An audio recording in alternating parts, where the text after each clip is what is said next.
All right, welcome again, everyone, to the 2020 first ever virtual honors symposium. Welcome families, advisors, friends, and students. So what does it mean for these 15 students to have chosen and been chosen to do honors?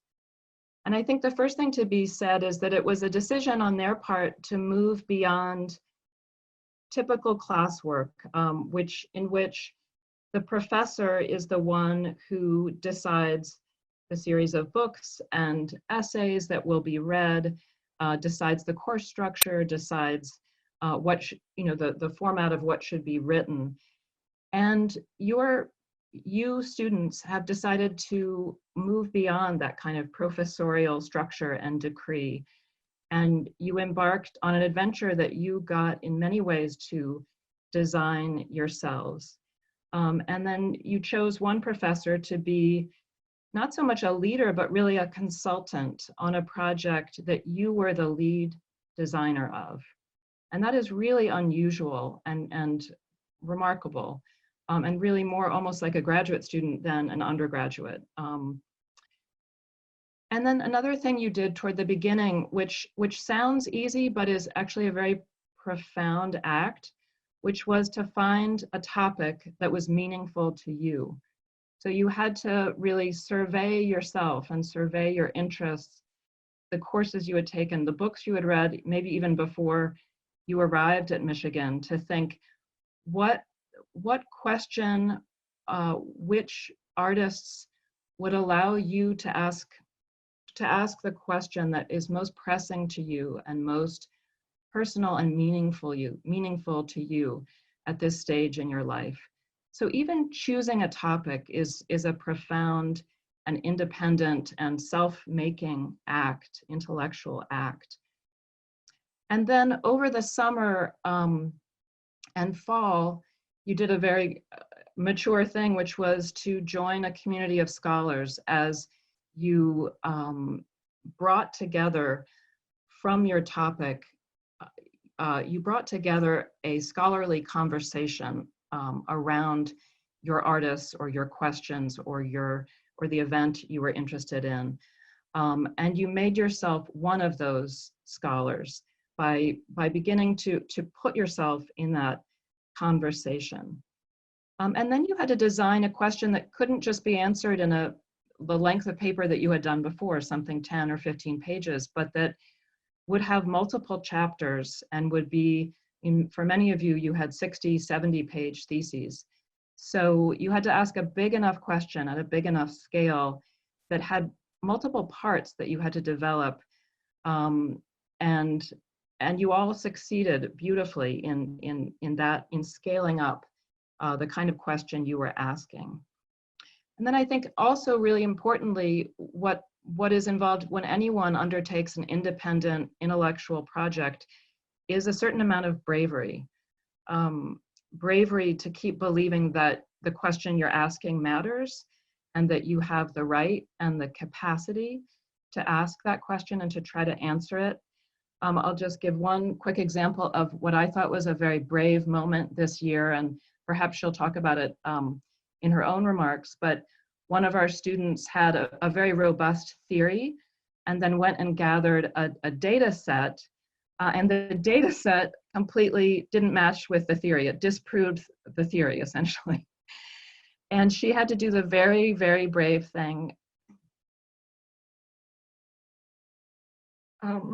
Should do the very, sorry. The very brave thing of throwing her theory overboard and essentially starting over again. And I think it was January or February when that happened. And so she'll talk about that, I'm sure. But and I think she talked to her mother at that point, who said, you're being treated like a graduate student, and so you should see this as a real mark of respect that your work is being taken seriously. But there were other moments like that, but that was a moment which especially called forth, I think, bravery. And I should say what moved me most this year, and I think it moved students as well, was in a way not so much these individual acts of stamina, but the generosity that each of you offered the others, as you let each other's concerns become your own. I'm thinking in particular of one conversation where we had gotten so involved in a question that the student whose work we were meant to turn to next said, no, we can't talk about my work. This is too important a question. We have to keep investigating this. So what our intense time-suspending conversations often came down to were questions about the role of art, documentary or inventive or some combination thereof, as a means of communication in a world where struggle and injustice exists. These theses, as you'll see, take us to New Orleans during Katrina, to death row, the houses where deportation looms, to the Detroit Uprising of 1967, to Algeria during anti-colonial war, to mental and physical health crises, to medieval anti-Semitism. And they also take us to regenerative spaces where, for example, girls and women find in writing and reading alternate forms of power and community.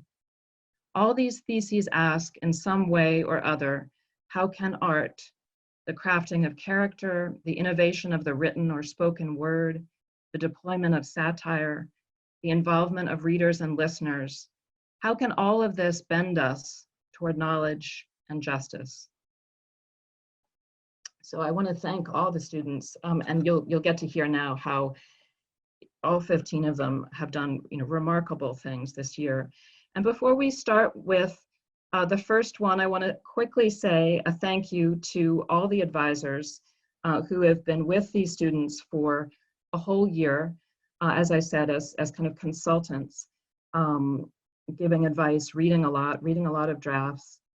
I want to thank Kathy Sanek. I'm not sure if she's here quite yet, but she led the thesis writing seminar in the fall for half of these students and read a number of drafts and was a remarkable, I know Kathy is such an amazing listener and such a smart listener. So I want to thank her for her mentoring. And finally, I want to thank Simon Rivers, who has done all of the administrative leadership for these students over the last year. And none of this would have happened without Simon. And of course, I want to thank parents and friends for giving us these students and for bringing them up so beautifully and supporting them so well.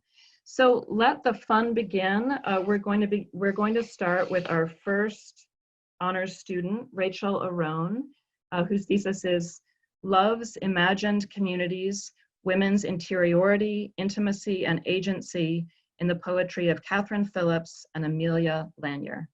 All right, take it away, Rachel. Thank you so much, Scotty, for that introduction, and thank you everyone for coming out today.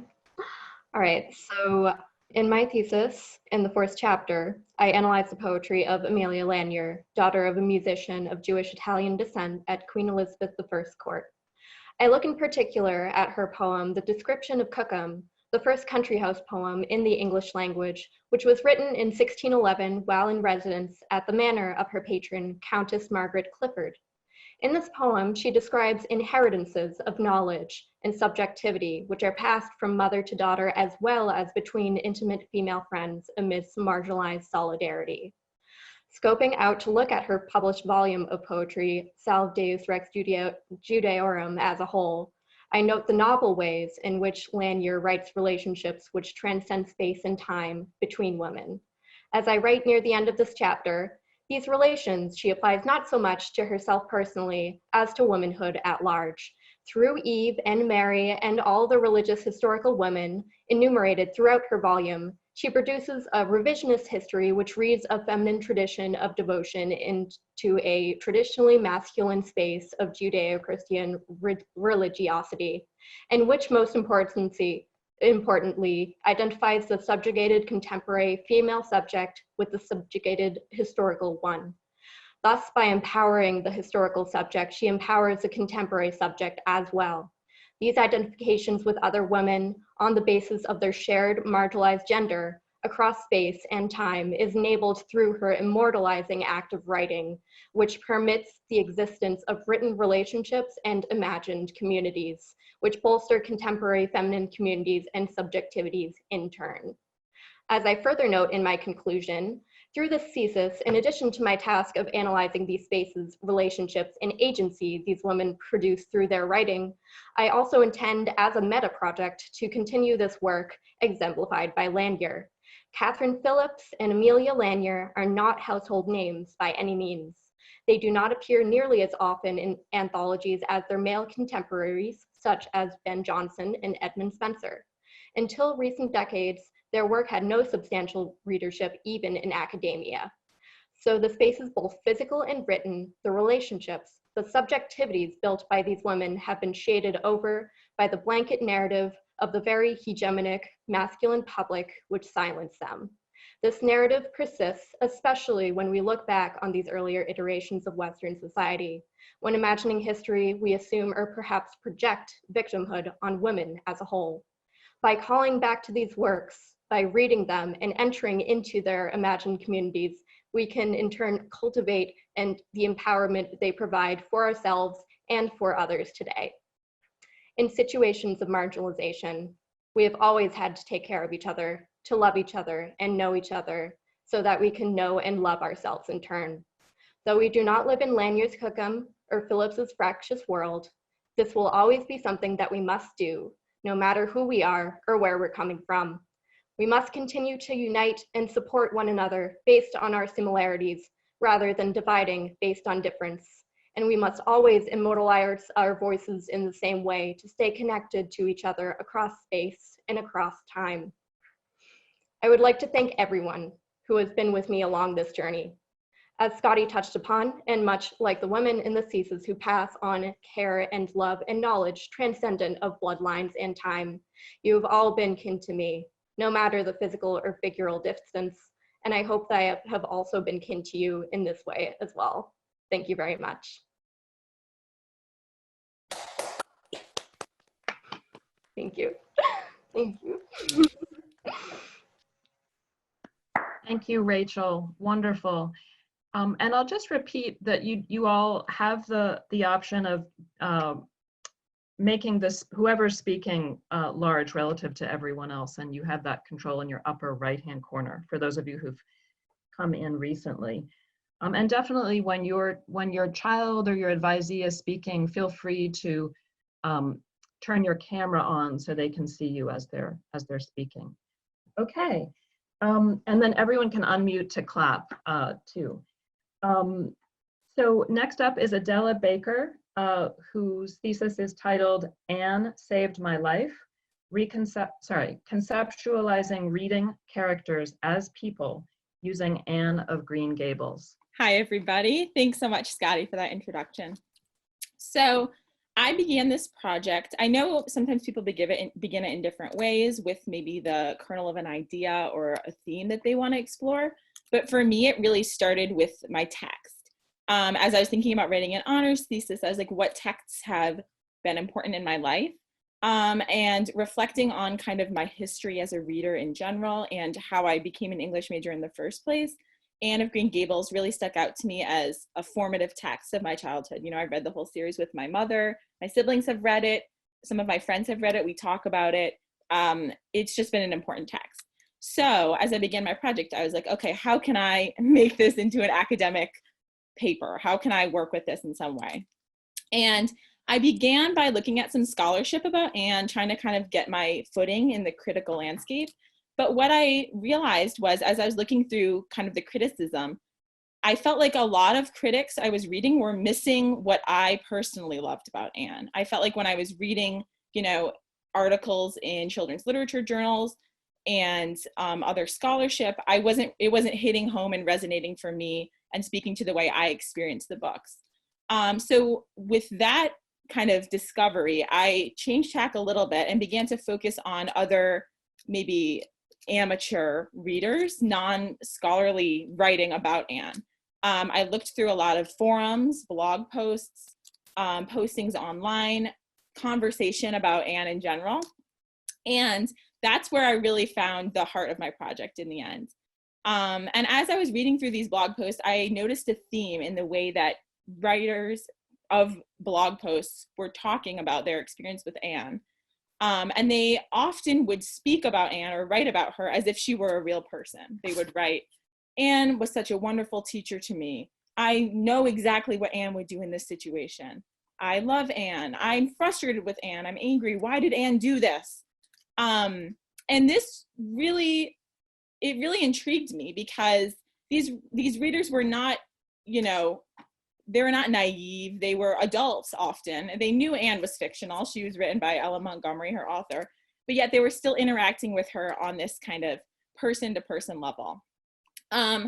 So with that pattern in mind, I coined a term called reading characters as people, and I gave that term to this phenomenon where readers interact with characters and think about them as if they were people they hypothetically could meet in full dimension and kind of independent from their author. And so my project really was to explore this type of reading. How does it come about? Why do some characters lend themselves to reading characters as people like Anne, whereas others maybe readers feel more distant from? And I really had two main findings. My first finding was that reading characters as people is in part a result of the text itself. So for example, Anne is not a very complicated book. It's a children's novel. Simple language, often the scenes are kind of simplistically described, although they're beautiful. And so the language is very accessible.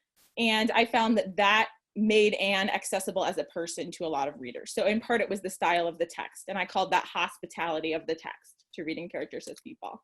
But on the other side of the coin, I also found that readers who read characters as people and encountered them in this way were equally hospitable often to these characters. And in order for this reading characters as people relationship to work, the reader had to be open to encountering characters in that way. And this means that readers who read characters as people are often seeking companionship, seeking particular connections with characters, often because it's a necessity. And I found a lot of female readers, adolescent readers who were kind of looking for their place in life, looking for a companion, a lot of queer readers, a lot of minority readers. And this way of reading has really been a critical method of connection for many different people. So I want to end just by reading one quote from a blog that I think speaks to the power of reading Anne and the power of reading characters as people better than I could. So this is by writer C.E. Gachalian, and he writes in his blog, I, a little brown Philippine boy who had just started feeling the first vague stirrings of queer desire, needed something to empower me, something to help me survive. Anne Shirley came along at just the right time. She offered solace and hope. She showed a way out. Perhaps through smarts and hard work, I too could carve out a space for myself in the world. Anne saved my life. And I think that really speaks to why my project is important and why I care so much about it. I'd like to thank everybody for all your support and all your comments and workshops. And it's just been so much fun working on this.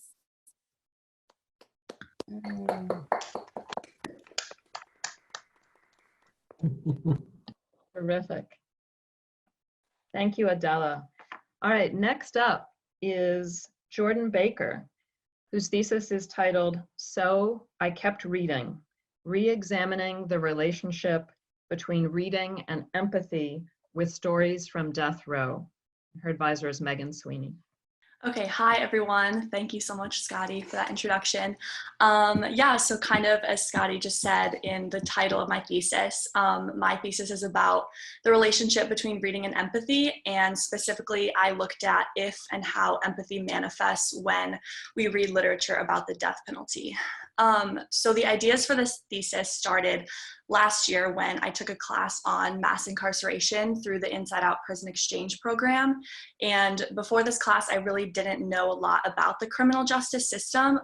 But when I was doing readings for this class, I experienced really strong emotional reactions to the stories that we read about incarceration. And these happened with a sort of intensity that I had never really ever felt before when reading. So I started to wonder if I could have been been experiencing empathy while reading, and if this experience was something that other people experienced too, and how often, and what were the causes of it, and things like that. So then, taking those curiosities into account, in my thesis, I chose to examine current scholarship about the relationship between reading and empathy, and essentially to put this past research and scholarship to the test by analyzing my own reading practices and by interviewing 5 students about the ways that they experience empathy and different emotions while they read. So to begin, one of the first things that I noticed in my research is that there are a lot of inconsistencies in how people understand the term empathy. So for the purposes of my project, I defined it as basically feeling what we believe other people are feeling. So then, as I considered that definition of empathy, and I was reading through the works of different scholars who have studied this phenomenon, I noticed a lot of patterns and kind of generalizations in what they were saying. So specifically, when people write about this topic, they tend to argue either that reading does or it does not elicit empathy, and in addition, that this empathy is either good or it's not good for both the reader and society. And it's pretty black and white in those arguments. So these seem to me kind of like oversimplifications of the topic, so I decided to conduct a qualitative study to see if these claims actually held true when I talked to readers. So I distributed to 5 students excerpts of literature about the death penalty, most of which were nonfiction. But before I talked to these readers, I myself read this death penalty literature, and I examined my own responses to it. And by tracking this personal information from myself, I could already see how my responses were diverging from a lot of assumptions that are made in the field about reading and empathy. So then I talked to 5 students, and I had 2 conversations with each student, both before and after they read. And as they talked with me about their reading experiences, I took note of the wide range of emotional reactions and empathetic reactions that they all reported to me. And ultimately, their responses seemed pretty impossible to kind of reduce and fit into the categories and predictions that are talked about in current scholarship. Essentially, each reader brought different experiences, backgrounds, and interests to the table, and because of this, they all left feeling different things towards different characters for different reasons. So to give an example, one of the stories I used in my excerpts of literature talked about a young girl visiting her father in prison. And in response to this story, one of my readers told me that she felt she was able to empathize with the girl because this reader herself had experienced a family member being incarcerated. And so she could sort of visualize this scenario and place herself in the girl's shoes. Another reader empathized with this character, not because of an experience with incarceration, but because she thought about her own relationship with her father, where a third reader empathized with the father, not because of any personal experience, but because of the word choice used by the author.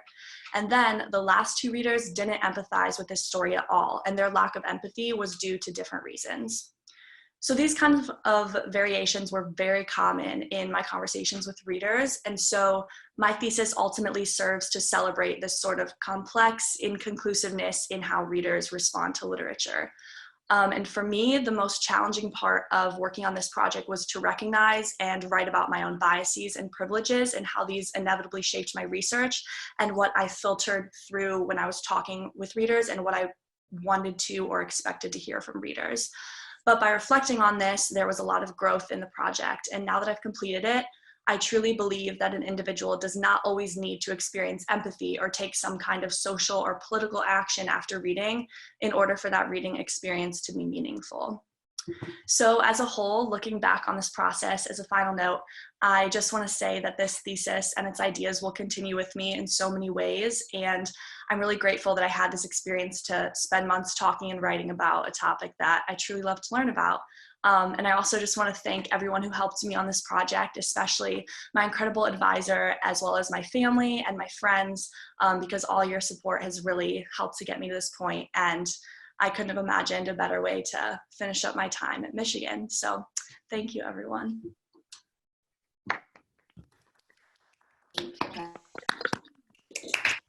Great job, Jordyn. And thank you, everyone, for sticking to your time. You're doing a fantastic job. Okay, up next is Miriam Francisco, whose thesis is called The Implicated City, Architecture and Race in Jeffrey Eugenides' Middlesex and the Virgin Suicides, and her advisor has been Haji Bakara. Hi everyone, thank you for coming. So I wrote my thesis about 2 books by Jeffrey Eugenides, who is an author who was born in Detroit and grew up in Grosse Pointe, which is a suburb of Detroit. And so just to start off my discussion of my project, I wanted to read a short quote by an author named George Gausser, who wrote a book called Driving Detroit, The Quest for Respect in the Motor City. And he wrote, "Detroit is stunning in that it has represented to the world both the best and worst of what cities can be, all within the span of a half-century. It is stunning in that it represents to itself a palette of internally inconsistent, prismatic symbols whose meanings depend on the class and race of the viewer." And for me, when I read that quote, I was like, whoa, this is totally everything that I think makes these books so fascinating, which is that they both take place in and around a city that I think is representative of a lot of issues present in the United States over time, things having to do with culture and invention, you know, from Madonna and the White Stripes and the invention of the automobile, and obviously race issues as well, which is something that I focused on in my thesis.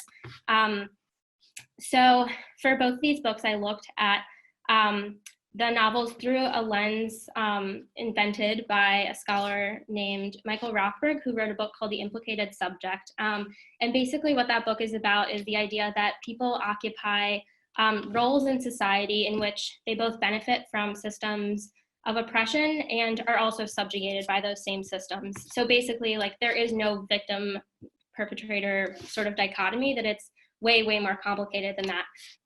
And he looks at this over time. So he looks at things like apartheid and the Holocaust, but I decided to use space, particularly built space, in terms of architecture and streets and layouts and things like that, as a lens for seeing how these ideas play out in Detroit.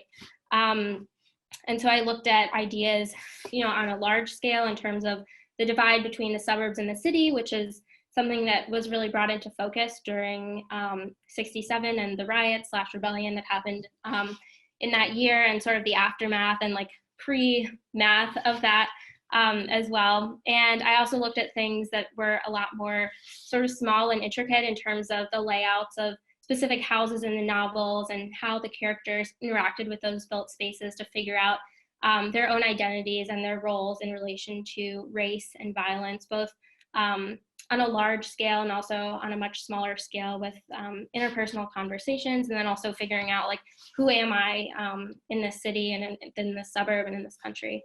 Yeah, and this has been such an interesting project for me. I sort of started thinking about it with a class I took my sophomore year about the Rust Belt and Rust Belt literature. And when I was thinking about what I wanted to write about for my thesis, I was like, I have to do something with what I learned about in that class because it was so interesting. And I love Jeffrey Eugenides' books. Like, I'm so obsessed with him. He's such an amazing author. And also being in Ann Arbor, it just made a lot of sense because I wanted to learn more about Detroit, which is a city that I've been to but have not, you know, spent a significant amount of time in. And so learning about that through the lens of these books that I love just made a lot of sense. And I've been so lucky to learn with all of you and talk about all of these interesting ideas with you. And I really couldn't have done it without the guidance and input and discussions that we had over the course of the past year. Thank you, Miriam. And thank you advisors for advising these wonderful theses. Next up is Emma Greydanus, whose thesis is titled A Return to Hospitality, the Role of the Hostess in Sarah Orne Jewett and Willa Cather's Literary Imaginations. And her advisor is June Howard. Thank you for that introduction, Scotty. So I guess just to begin, I feel like it's necessary to give some background on the authors I was studying. So for Sarah Orne Jewett, she was an American author who was widely known for her literary fictions about the New England countryside. And she wrote, her career kind of began in the 1870s and lasted until her death in 1909. And then turning to Willa Cather, she was also a prominent American author, but she wrote more about the American frontier. And she wrote a little bit later, so she started writing in the early 1900s. And so since she came a little bit after Jewett, she was younger than Jewett. But it's important to note that for a brief time, Jewett and Cather were actually friends. And Jewett actually became an important mentor and advisor in Cather's life. So I chose my topic of hospitality for many reasons. But one of them was this observation that I noticed this striking similarity between the kind of unexpected protagonists of their novels. They were country women, female, middle-aged, sometimes elderly, and they were located in very, remote rural places. And so this observation led me to more questions, as a thesis does. So I was asking questions like, why are scenes within the household so important? Why is it important that these women are living in such remote locations? And why was it important to these authors to invite readers into these locations? So all these questions kept leading me back to this term, hospitality, which this term has caused me many hours of curiosity and interest, but also a lot of frustration, because the more I studied this term, the more I realized that there's not really a definition for hospitality that scholars across all disciplines can agree on. Across disciplines, scholars sometimes aren't even talking with each other about, what the hospitality industry and how that can influence like the ethics of hospitality. And it has ties to religion, economy, gender, domesticity, and these are just some of the themes that I talk about in my thesis, but it just keeps going. So the exciting thing about this term is I kind of let hospitality kind of grow into this guiding term for my thesis, which on the one hand was fantastic because it allowed me to open the concept up and reconceptualize it through Jewett and Cather's works. But it also led me into many areas of study and theory that I was completely unfamiliar with, which was really exciting.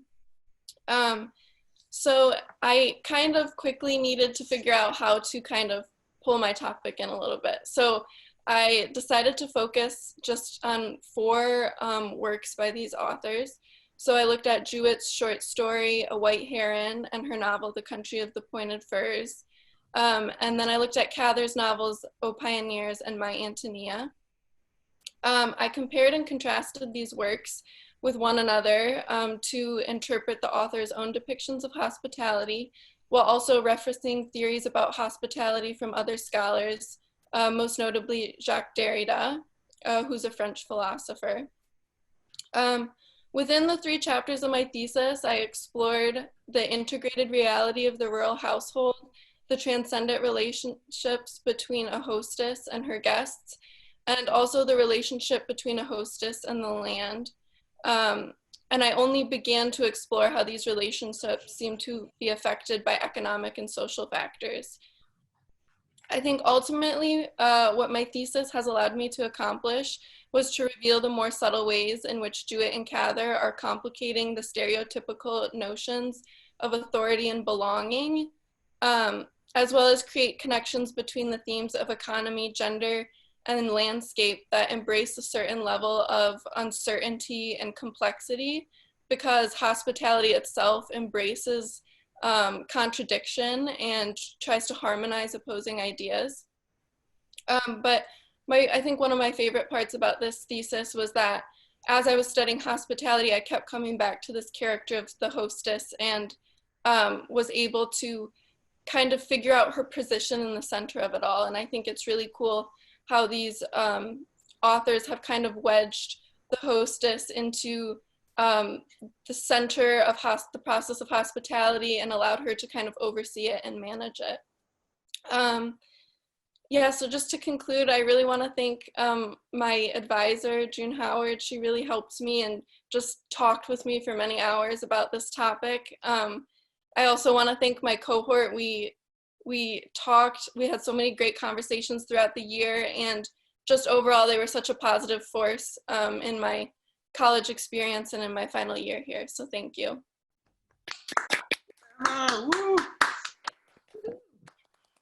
Great, Emma. Thank you very much.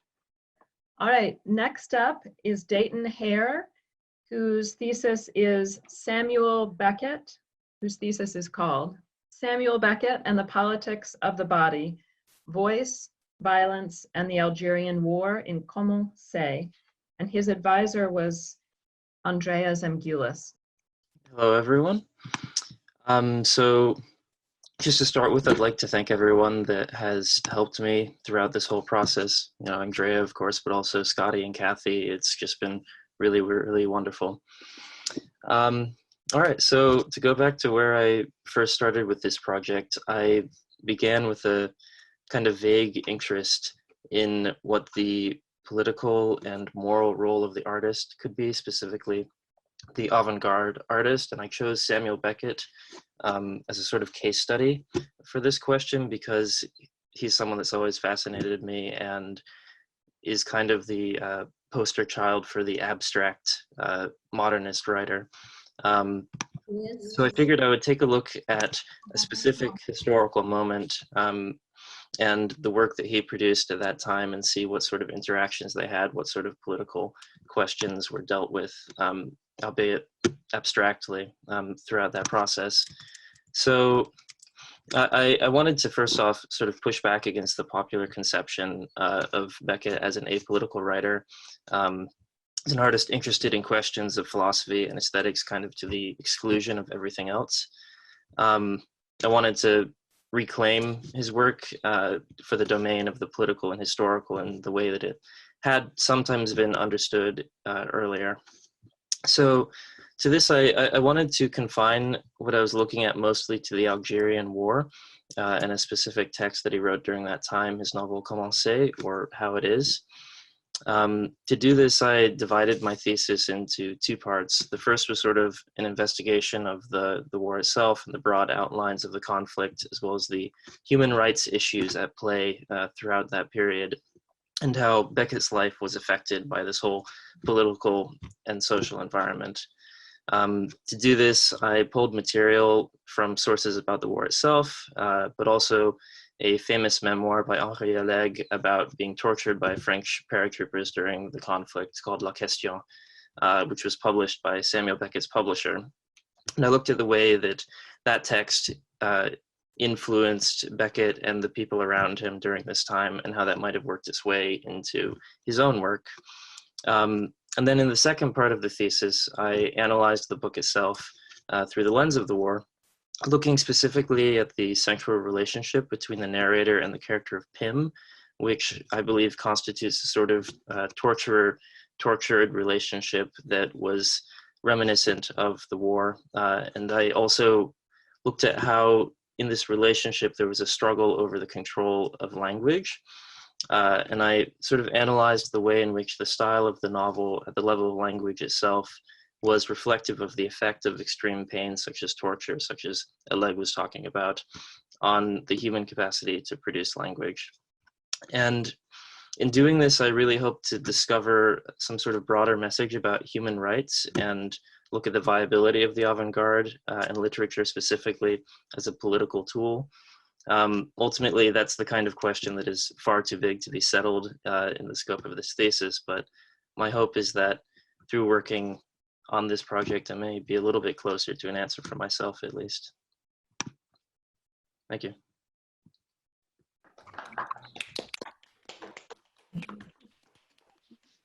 Wonderful. Thank you, Dayton. And I should say that a number of our students not only are English honors students, but a number of them also have joint majors, are also doing the sub-concentration where they're writing creative theses. And Dayton in particular was doing musical composition. So we're getting to see one aspect of some very impressive young people's work. Next up, Monica Kim, whose thesis is titled No Human is Illegal, Humanizing Immigrants Affected by Deportation and Detention in 3 Young Adult Immigrant Novels. Hi, thank you, Scotty, for that introduction, and thank you all for coming to this virtual symposium. So when I applied for the English Honors Program the winter semester in my sophomore year, I knew that I wanted to write about immigration. My parents and I, we immigrated from South Korea to the United States when I was 2.5 years old. They're in the room right now, but just not showing their faces. And so immigration has always been a really close and personal topic for me. But I found that I didn't know like a huge ton about immigrant literature, but like immigrant literature itself is so broad of a genre. I wasn't sure exactly at first how to tackle it, but I was talking to a friend of mine who was like, well, why don't you write about YA immigrant literature? Because we had just been like reminiscing on our favorite YA books. And growing up, I like absolutely consumed YA books, and it still gives me a lot of nostalgia. And I know that some like recent contemporary YA novels were getting some more media attention on like current social commentaries. And I also knew that it was sort of still a burgeoning scholarship, didn't really take off until the 90s really. So I felt that even if it amounted to something minimal, I could still contribute something. And so I narrowed my topic on immigrant white literature after an hour-long bus ride to North Campus with my roommate Annabelle, who has been my freshman year roommate since freshman year. So shout out to her briefly if she's in this call. But I decided to write about deportation and detention. Even though these issues have been really prescient in America since, I mean, like a long time, like really since the 1882 Chinese Exclusion Acts, it felt really intense and particular to this moment following a summer of humans locked in cages at the border, increasing ICE raids. And so to me, it felt like such an important topic to talk about. And so then I started asking myself why these YA authors centered their plots and characters around undocumented people and their trials with deportation and detention. Because for a genre that's sort of associated with its entertainment value and the usage of popular tropes, like what purpose did political and social commentary on undocumented immigrants serve in these stories? And so these stories were published in 2016 to 2017. So I felt like the 2016 election definitely had a context to play in this. These three books all are, so one of the books is about a Jamaican American immigrant girl, another one is about a Haitian immigrant girl, and the third is about a Mexican American daughter of undocumented immigrants. Two of them are like visa overstays, and one of them, the parents crossed the border. And so these were imagining immigrant narratives in a way that we often hear about just the border and just border crossing, but 2 out of 3 of the books that I read also talked about visa overstays, and also sort of questioned like, well, when does someone become illegal? Well, no human is really illegal. And I think that these books really challenge readers to accept and acknowledge the humanity of these characters, even though these characters are fictional. So much of what was put into these books was based off of like public policy around immigration and psychological studies around immigration, which is something that I briefly focused on in my thesis. Even though these 3 books had different characters from different ethnic backgrounds and different like immigration statuses, there were some similarities like engaged first-person narration, using immigration institutions as antagonistic forces, sort of magical realism, stuff like that. And also, of course, the young adult audience and engaging that audience, and sort of how the writers themselves think about their own communities when writing these books. So I guess to end with a quote, this is from I Am Not Your Perfect Mexican Daughter. And I put this in my concluding chapter, but she says, "The border is nothing but a giant wound, a big gash between the 2 countries. Why does it have to be like that? I don't understand. It's just some random stupid line. How can anyone tell people where they can and can't go?" And so I knew that when I read this quote, I had to incorporate it into my thesis. And I think that this is the question that all of the 3 books try to ask. Why does it have to be like this? And I discovered that while the 3 authors are fictionally representing the real and lived experiences of many undocumented immigrants, giving them desires and flaws, they're also asking why it must be like this in fiction, and why it must be like this in reality. And in turn, they humanize their characters and they humanize their stories. So I just want to thank Scotty, and I want to thank my advisor, Madhuma Lahiri, who's really been so helpful about this whole process. I want to thank my whole cohort, my friends, my parents. Yeah, thank you.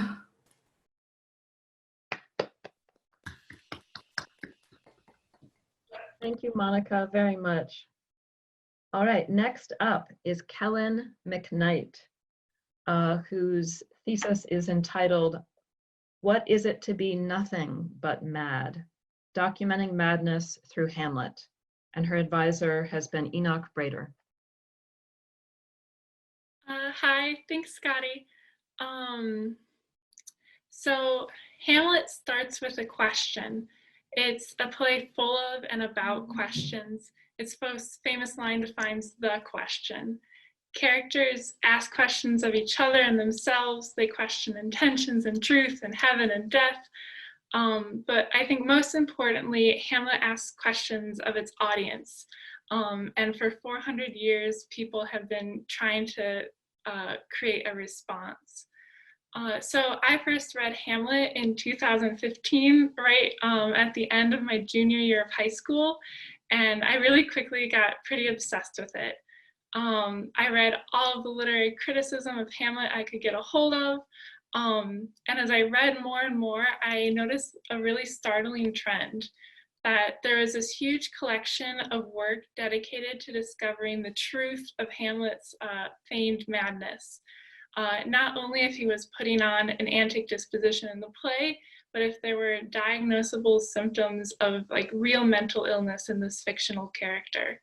So when I started my honors thesis, I started with a question: why have critics throughout all these centuries insisted on treating Hamlet's madness as anything more significant than it is?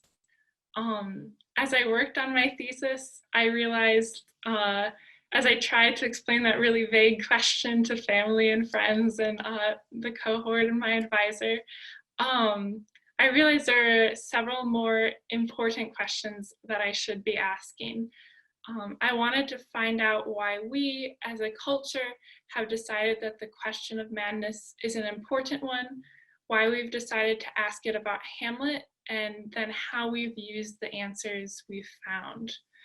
So to do this, I started by researching both popular and medical conceptions of madness from the 1600s onwards, and compared them to a contemporary critical reception of Hamlet. And when I did, I found two really startling things. One, that there's a drastic shift in how both madness and Hamlet were understood in the 18th century, as madness turned from an illness marked from like physical antics and uncouth behavior to something more insidious and invisible, something that it needed a medical professional to diagnose and you might not even know you had. And that two, reflections on Hamlet did not just mirror popular ideas on madness as I thought they would, but in fact informed them. And doctors often looked back to Shakespeare's interpretations of insanity to diagnose and treat their own real patients. To answer the question, why Hamlet, I considered the role of theatrical and meta-theatrical imagery within the play. In acknowledging the theater on stage, Hamlet aligns himself more with the audience than with other characters in Hamlet, thus transgressing the boundary between stage and audience. In the end, this invites Hamlet to be analyzed more than most other fictional characters would be. And then I concluded my thesis using a Foucauldian and archetypical lens to analyze the transformation of insanity that took place in the 18th century. While literary critics and psychologists were both wielding and reinventing Hamlet as well as psychology, they were not working without influence on purely scientific or academic principles, but actively, if unintentionally, creating systems of normalcy in which they could explore their own madness through fiction. In the end, I think I asked some more questions and I was able to satisfactorily answer, and I'm going to be taking a lot of questions with me for the next rest of my life, as long as I love Hamlet, which will be for a long, long time. But I think I was able to discover some important things about how people interact with madness in fiction and in real life. I'd really like to thank my parents for supporting me for 22 years, for my advisor for like showing me a whole new way to read, not just Hamlet, but read plays, read literature. And I'd really especially like to thank my cohort. You guys were so wonderful throughout the year. I really could not have done this without your support and without your help.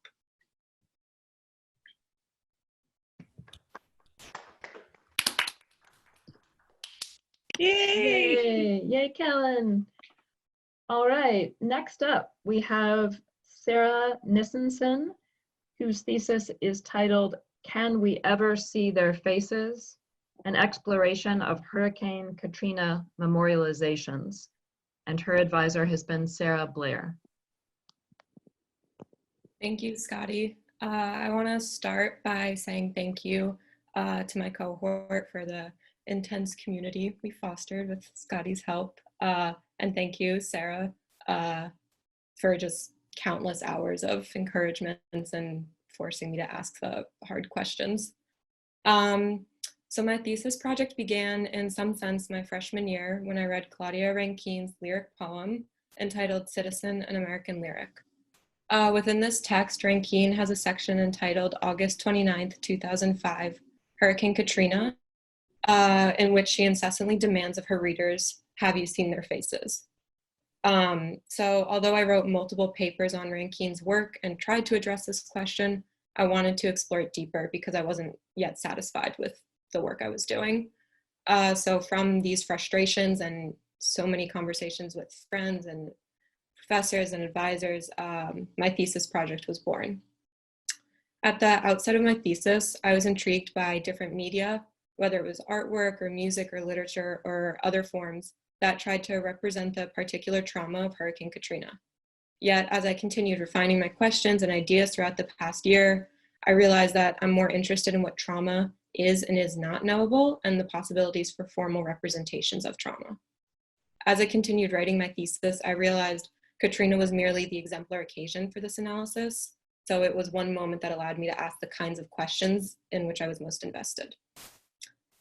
So nearly a year ago at the outset, I hypothesized that with more formal variety of media, a near perfect representation of trauma could be achieved.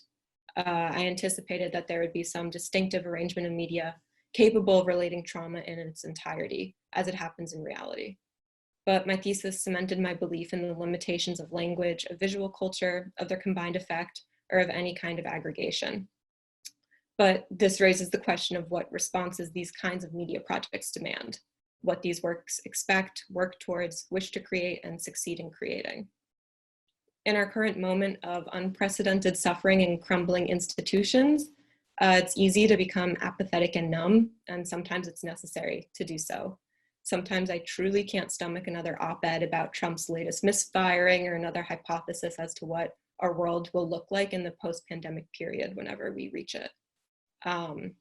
So my thesis feels amplified as we try to survive from one moment to another in an endless cycle of days that beg for an acknowledgement of worldwide suffering.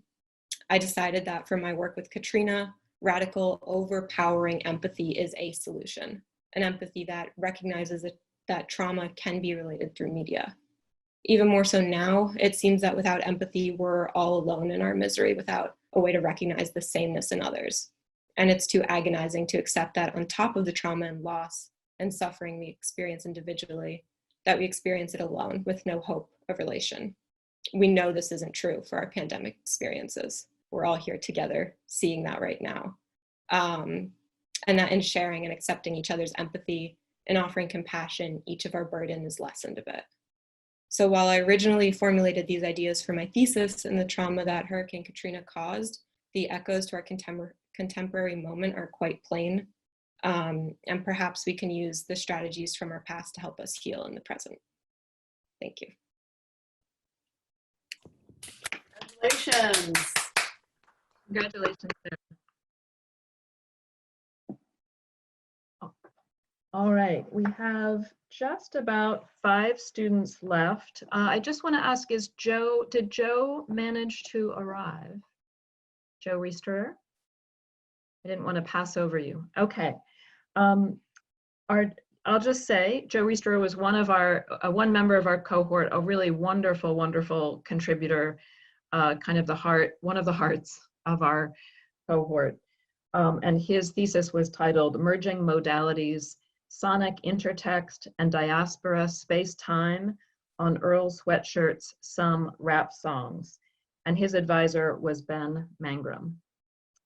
Okay, so the next person who's going to be speaking is sarahsalman, whose thesis is entitled The Popularity of the Feminine Monster, the Malleability of the Female Gothic in Daphne du Maurier's Rebecca, The Birds, and Don't Look Now. And her advisor is Gina Brandolino. Thank you. I first want to say thank you to everyone that has made this thesis possible. Thank you, Gina, for agreeing to be my advisor that fateful day that now seems entirely too long ago. I've cherished all our conversations, from sharing our favorite creepypastas, to Maurier's remarkable twist, and to your wonderful nuanced feedback every time I stepped into your office in the basement of North Quad. Thank you, Kathy, for always bringing wise guidance to each and every one of our classes. I'll never forget making a giant infographic over our sources. Thank you, Scotty, for your flexibility and your enthusiasm. I don't think I'll ever get the image of you and the rest of our thesis cohort dancing to Kajou's Remain in the Light out of my head. Thank you to my classmates for your help in workshopping my thesis and for making thesis writing fun. You guys are incredible people. Thank you to all the professors I've had in the English department. Many of you are in the audience right now. My English classes at U of M have consistently been a place of inspiration, of comfort, and of so much growth. I can't tell the number of times I've teared up listening to some of my professors passionately discuss the literature we read in class. Above all, thank you, Mom and Dad, for encouraging me to write. Sorry. The other day, I was going through old documents on Word and came across a document titled Personal Statement. It was my application for the English Honors Program a little over a year ago.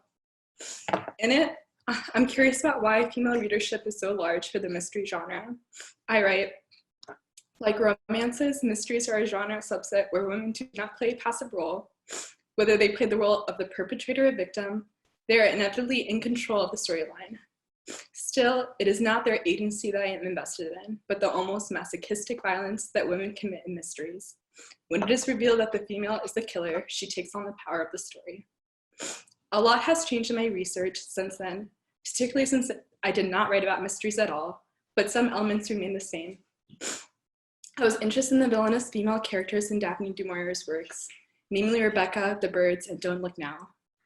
Du Maurier powerfully subverts archaic gender roles, the traditional passive housewife against the domineering patriarchal head, by characterizing the female villains as unabashedly sexual, outspoken, and in certain stories violent. She uses the Gothic as a tool to metaphorically destroy these oppressive institutions of the patriarchy. Nearly 8 decades later, du Maurier's works are still relevant in contemporary popular culture. As we approach another Supreme Court case set on abortion access that, if passed, would effectively eliminate abortion access in Louisiana, it's clear that the discomfort and explosive female sexuality in du Maurier's works continues to persist. That is, as women continue to struggle to be recognized and legitimized, like the recent Me Too movement, they experience a backlash that's actualized not only in politics, but in the Gothic too. I want to end with a quote from du Maurier from Rebecca. I wondered how many people there were in the world who suffered and continue to suffer because they could not break out of their own web of shyness and reserve, and in their blindness and folly built up a great distorted wall in front of them that hid the truth. It's moments like these that we must remember to continue to fight for our rights, and especially in times that our opinions are trying to be silenced. Thank you all.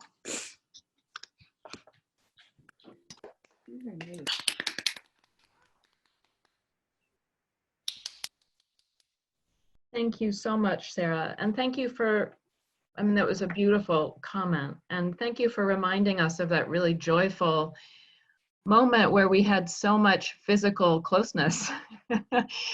Unlike social distancing, we had social happiness at the Michigan Theater when we all went and watched Nicole Kidjo.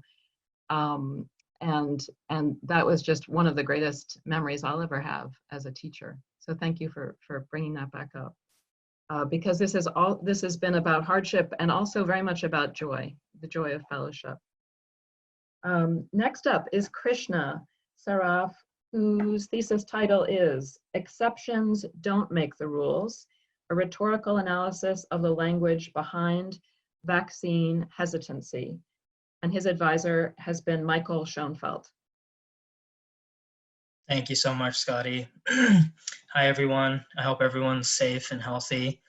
And so I just wanted to start by saying I'm an English major and also a pre-med student. And so even though I personally think that literature and medicine are the exact same thing, I think my project is apparently considered an interdisciplinary study between English and health science.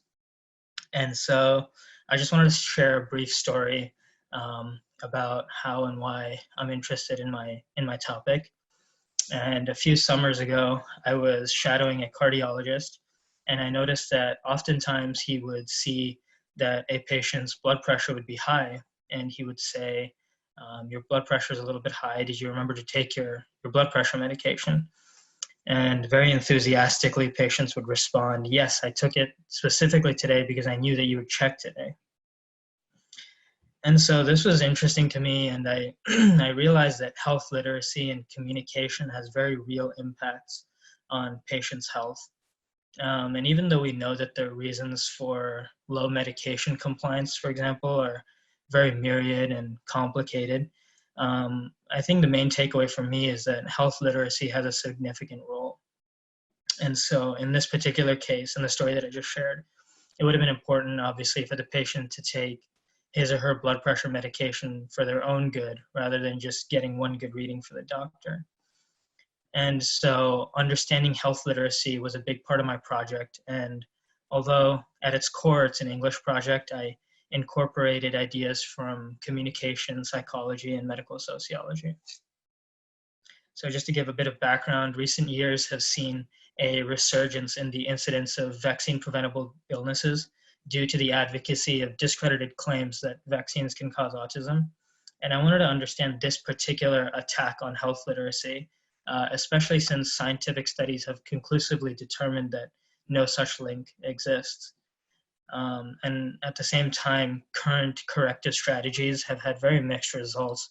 And so I thought there was a need for a novel approach.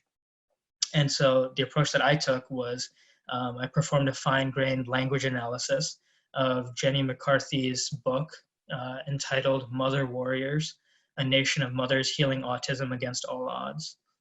And through my language analysis, the principal finding was that the fashion in which information is gathered and evaluated and knowledge is subsequently established by anti-vaccine redders is fundamentally different from how it is in the scientific method, and it's ultimately, I believe, misled. And so, for example, the primary verification tools for parents who believe vaccines cause autism are the sense of sight, for example, and what is often referred to as motherly instinct. And I think importantly,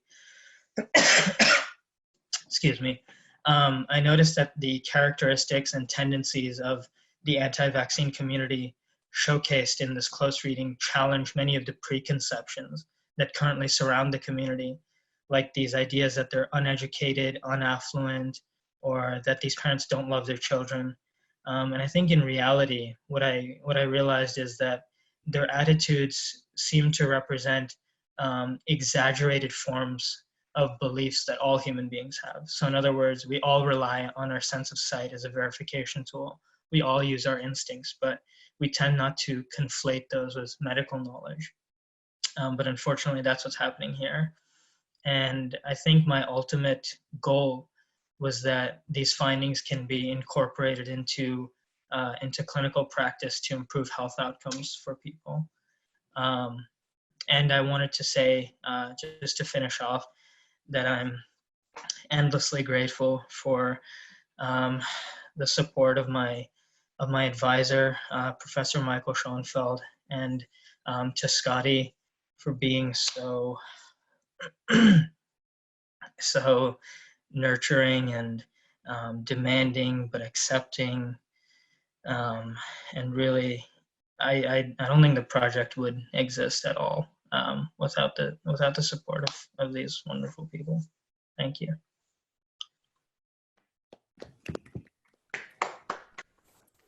Thank you, Krishna. And Sarah Salman is also a pre-med student. Up next, Maxwell Schwartz, whose thesis is entitled, "It is Grandeur and Warmth, Steinbeck, the American." And I had the good fortune to be Maxwell's advisor. Maxwell. Thank you. Howdy, everyone. My name is Maxwell, and I wrote my thesis on John Steinbeck and the idea of the American. So I want to take a moment to begin by thanking everyone for being here, to my cohort for humoring me when I talk too much, which was all the time, to Kathy Stanek, to Scotty for taking me on as an advisor at the very last minute, and to my dad for letting me yell drunkenly about John Steinbeck in the kitchen. So I want to begin this with a quote. And in the last book that Steinbeck published in his lifetime, which is a collection of essays called American Americans, he has this quote where he says, "In nothing are we so paradoxical as in our belief in our own myths." And I think he is probably onto something with that. There has been countless drafts and Post-it notes and scribbled napkins, and I have written the word America so many times that it has long since lost its meaning. I've spent a year stumbling through the kind of dense narrative undergrowth that is Steinbeck's American, and along the way, my own conception of what being an American meant to me had easily gotten lost. I read Travels with Charlie when I was 16, and the idea that me, some poor kid from the Midwest, was somehow a greater participant in some beautiful American myth that had just been put into motion long before me was both romantic and hypnotic. But at the same time, it really is only romantic and hypnotic. The idea of the American was something that became increasingly abstract, even mythic. Admittedly, too much so, actually, and the idea and the presence of the American really got away from me. And as you can see from the other theses here, who we are as a country, as a people, as active revisionists in our own myths is always on our minds. It's something we do struggle with, and it's at the heart of many of our questions, both intimate and academic, which is why writing this thesis meant so much to me, more than understanding Steinbeck's American. It was an exercise in exploring the ways in which canonical writers attempt to reaffirm who we are, and it was equally an exploration into salvaging an idea of America that had continuously disappointed me. In taking a look at Steinbeck's three final books, which are The Winter of Our Discontent, a novel, Travels with Charlie, which is a travel log, and American Americans, and I analyzed them as a sort of thesis where an argument of an American was built successfully into the narrative, I came to understand a couple of things. The first thing I came to understand was Steinbeck's idea of the American. It's this character that's both at one with nature and civilization, pursuing and succeeding in this own unknown that they have in accordance with their own innate ability to succeed. It's deeply rooted in this rose-tinted nostalgia for Depression-era struggle in which his America was born. But the second thing I noticed was that this wasn't actually America.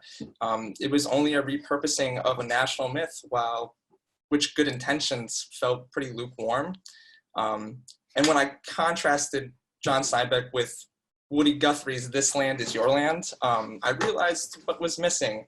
And as inclusive as Steinbeck might try to be, he was using the frontier myth as an antidote for the moral impoverishments of capitalism without recognizing that that's actually an oxymoron. Woody Guthrie drove the argument home to its logical and natural conclusion that this land really is made for you and me, freely and equally outside of the constraints of privatization and capital. And as for me, I decided that the America, and the unfulfilled promise that this country was predicated on can't be boiled down to one myth or another. America and Americans aren't a thing, but a spectrum, and probably even many spectra. If individuality is as American as apple pie, then the individual conceptions of what an American is and who we are is just as valid. The American Steinbeck saw and put down to paper is true and honest, and it's his America, but it's deeply overshadowed by his unwillingness to recognize its shortcomings. It is his America, but it's not mine, and I know now that it's not the best one that we can be. So thank you.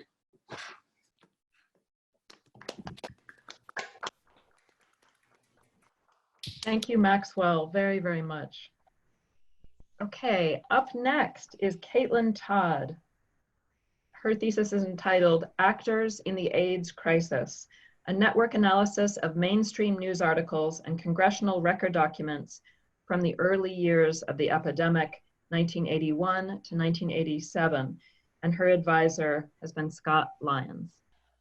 Wow, I had a long title. Hi, everyone. Thank you so much for coming.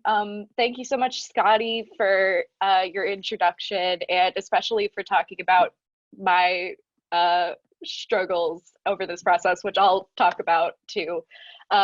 Thank you so much to the cohort. Thank you so much to my family and friends. I really don't think I could have done this without you guys, especially towards the middle there. Anyway, so I'm going to start by talking about the main questions that led me into this thesis. So I took a class on literary theory called mimetic theory, which I think Matthew is going to talk about after me. But basically, the main part that's important for my research is that in a society where things are going wrong, a group of people might scapegoat another person or a group of people in order to like gain catharsis in the society as a whole. And when I read that theory, it seemed to really make sense to me. And so I approached the AIDS epidemic as a case study, so to find whether this scapegoating mechanism was taking place in our modern day society. And the tool that I used to try to find the answers to this question was network analysis, which is a type of digital humanities tool. It's a computer software. Basically, like, it looks for patterns in word usages and it connects articles to each other. So basically what I expected to see in the mainstream newspaper articles and the congressional record documents that I used network analysis on, what I expected to see was that there would be a scapegoating towards the people who had contracted the illness in the early years, specifically gay men, as we know, in like the first 6-7 years of the epidemic. And that is not what I found. So basically what I did find is that when looking at the way that the mainstream news, like the New York Times, USA Today, that kind of thing, when they were talking about the different aspects of the epidemic, it was a lot of medical discourse and a lot of discussion about how to find a cure.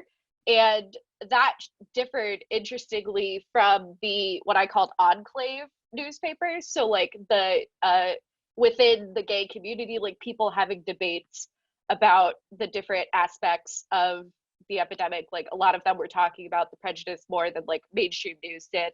And then in the case of the government sources, there was a lot of discussion about funding, but there was a lot of argument back and forth about what aspect of the epidemic deserved the funding that the government was putting into it.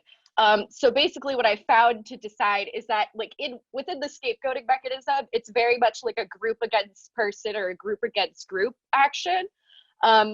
So the theory that I came to is that maybe it's not actually about the groups, it's about individual people or actors, and these actors who have been given power. So like government officials, the president, newspaper writers, all of those people were given the power to speak on the platform, and therefore all of those people were the people who were shaping this narrative that we hold commonly, that like there was this scapegoating that was occurring. So yeah, what I learned over the course of this process was it's okay to start over. It's really hard to start over, but sometimes it's for the best. I learned that theory isn't always right, and I learned that it's okay to make your own theory if you need to. So yeah, that's that. Thank you, everyone.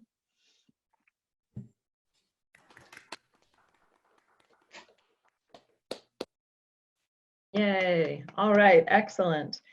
Thank you, Caitlin. All right, we have our final presenter, Matthew Yothes, whose thesis is titled Persecutory Chaucer, Revelatory Chaucer, Mimetic Theory and the Double-Voiced Satire of the Prioress's Tale. And his advisor has been Carla Taylor. Hi, everyone, and thank you. In 2014, when I first withdrew from the University of Michigan, I never thought I would come back and finish a degree at all. So to come back and finish and then to complete an honors thesis has been really something for me. And I just want to thank everyone that's been a part of that, from Scott Lyons for encouraging me to go into honors, teaching me mimetic theory, Carla Taylor for advising me and guiding me all through this process, through Scotty and Kathy, my cohort, and the whole network of people here. Just thanks, everyone. So what my thesis is about, it is joining the conversation around the Prioress's Tale about whether it is anti-Semitic or about anti-Semitism. And I approach this through using the lens of mimetic theory. Mimetic theory, I will go really quickly. It kind of goes about desire is imitative. Imitative desire leads to violence. Violence is pacified through scapegoating, and scapegoating systematizes violence into culture. And then for my uses, there's text either perpetuate this or they reveal this mechanism. And then the question at hand then for Chaucer and the Prioress's Tale, which is a tale about a pogrom of Jews for the death of a child, if it is revealing this or if it perpetuates anti-Semitism. And I find that it reveals this through satiring the Prioress and more generally what I would call Pharisees or people that are Pharisees, which has to do with people that are essentially uncritically or superficially using text, in this case, the Bible and the Passion, for their kind of own gain, I guess. And it's the use of these texts that would otherwise end violence or against the perpetuation of violence. Misusing them causes them to perpetuate violence. And combing through all of the literature on the Prioress's Tale is a daunting task, but it's fascinating in and of itself, and it's such a growing experience to join a conversation and really work through it all and question yourself and doubt yourself, and then eventually question people with degrees that are published and kind of finding your own space in it. It was an amazing experience. Thanks again for everyone for being a part of it.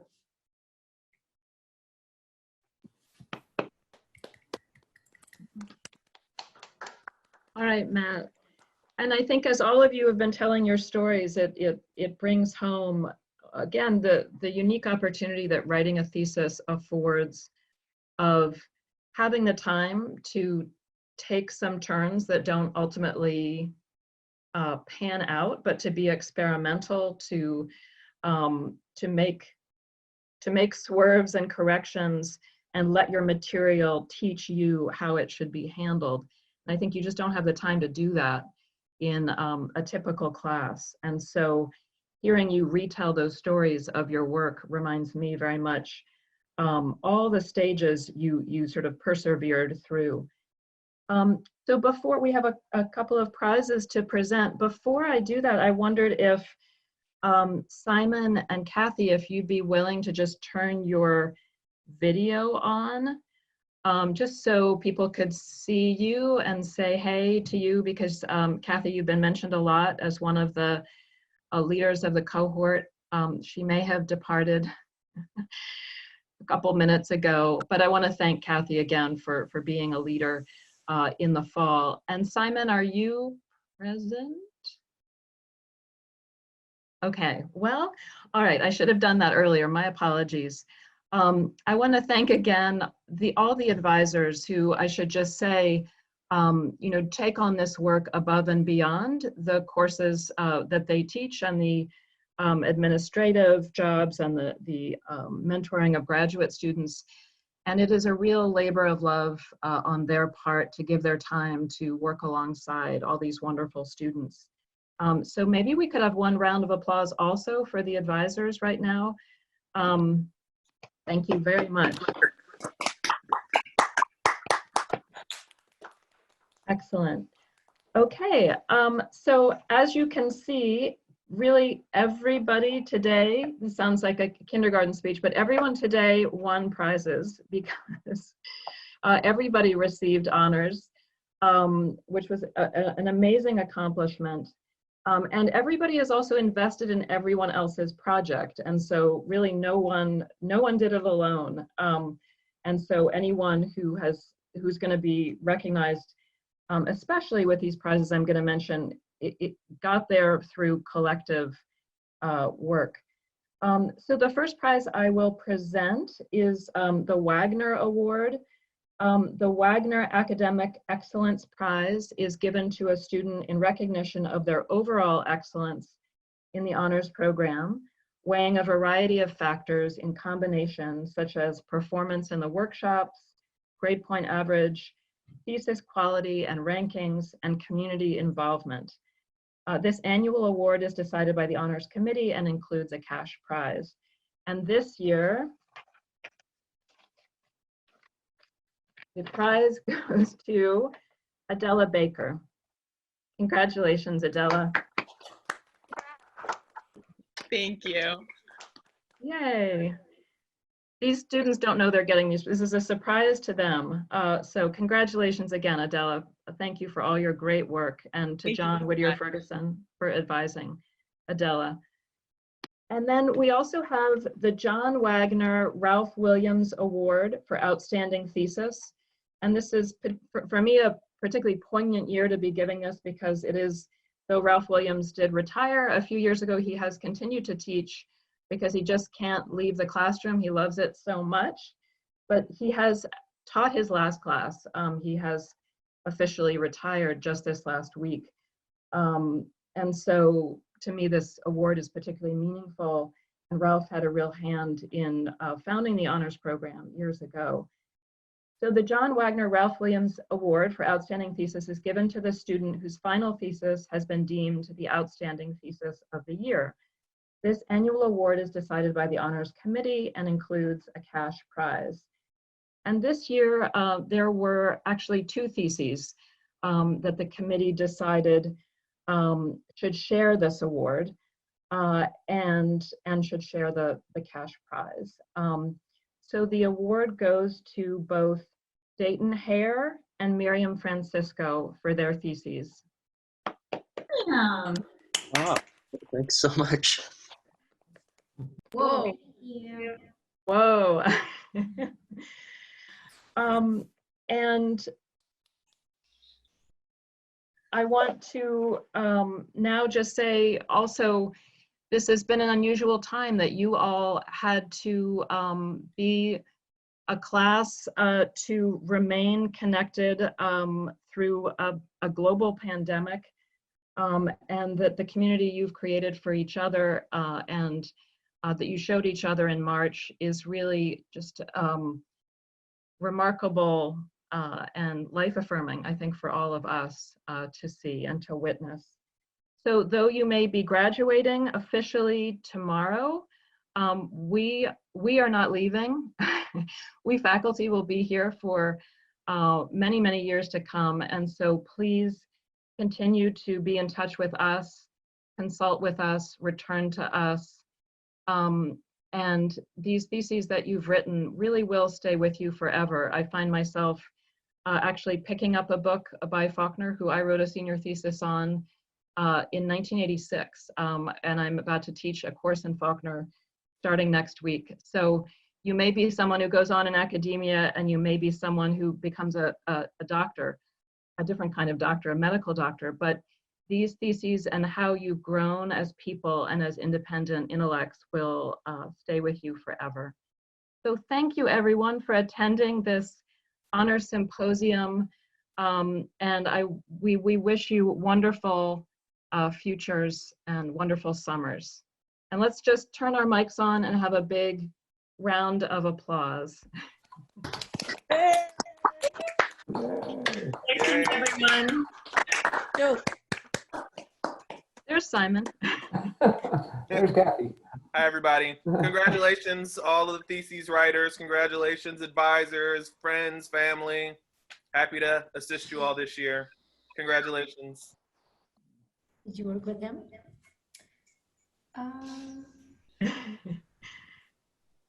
All right.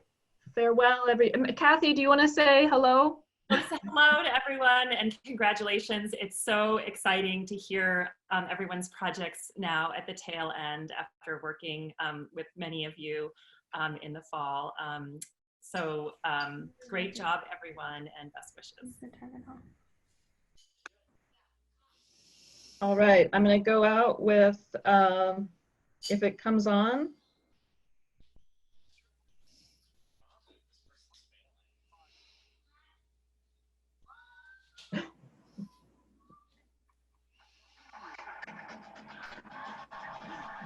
I'm trying to get the Michigan song.